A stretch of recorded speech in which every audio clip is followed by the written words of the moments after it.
na andito tayo para ihatid si Leni Robredo. At ihahatid natin siya sa kanyang pagkapanalo. Ngayon, alam natin ang kanyang mga itagawa noon pa lang nung siya ay isang abogado. Ang kanyang buong buhay ay nakadedicate at nilaan niya para sa ating mga kababayan. Para ipagtanggol ang mga magsasaka. Para ipagtanggol ang mga mangingisda. Para ipagtanggol ang kababaihan. Nasaan ang mga kababaihan? Ang mga kabataan. Ang mga lumad. Ang lahat ng mga sektor at lalong-lalo na higit ang mga nasa laylayan ng lipunan. Dahil ang laban ninyo ay laban ni Leni Robredo. Ngayon, sa mga nakapanood po ng debate, naaalala nyo ba ang sinabi ni Leni Robredo na excited na siyang manalo? Ang tanong ko sa inyo, excited na ba kayong manalo si Leni Robredo?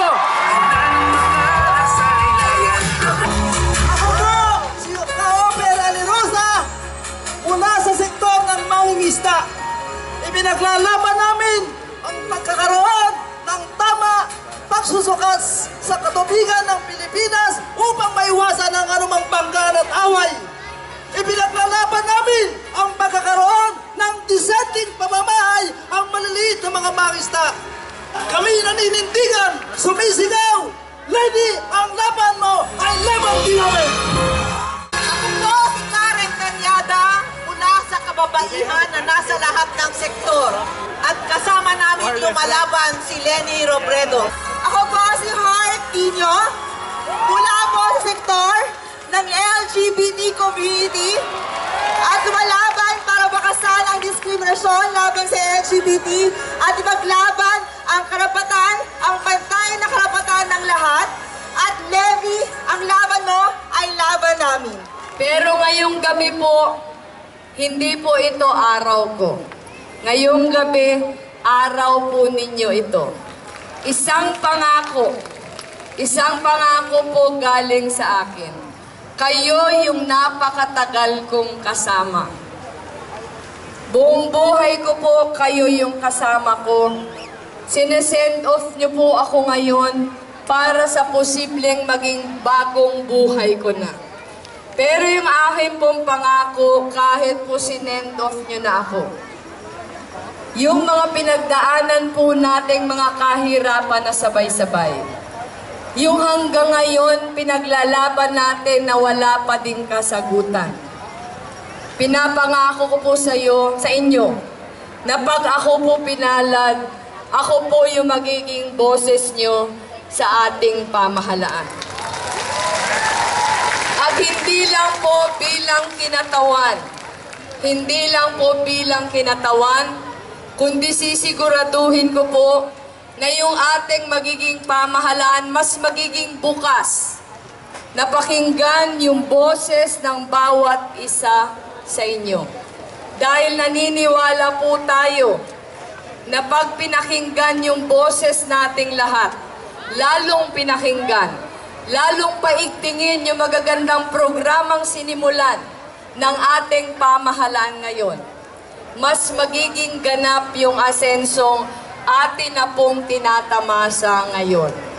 Kaya po yung nagdidesisyon pa lang ako kung tatanggapin ko yung hamon o hindi. Isa pong nakapagtulak sa akin para magsabing, oo, tinatanggap ko, kayo pong lahat yun. Dahil po sinasabi ko sa sarili ko, ito na yung pagkakataon na yung matagal nating pinaglalaban, meron ng malakas na puwersang tutulak. Kaya ako po, pag tayo po ay pinalad, palagay natin papalari naman tayo dahil kayo po lahat, alam nyo po na kayo lahat pumunta dito dahil gusto nyong pumunta. Marami po sa inyo gumagastos ng sariling pera para lang po makatulong sa aking kampanya.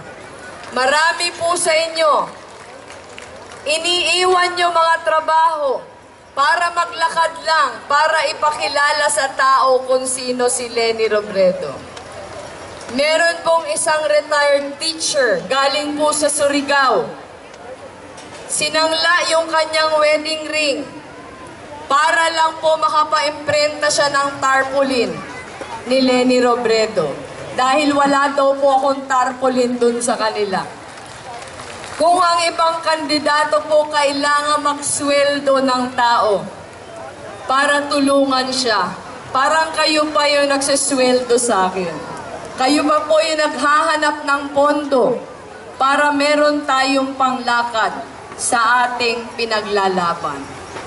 Kaya ngayon po, sinesend off niyo po ako.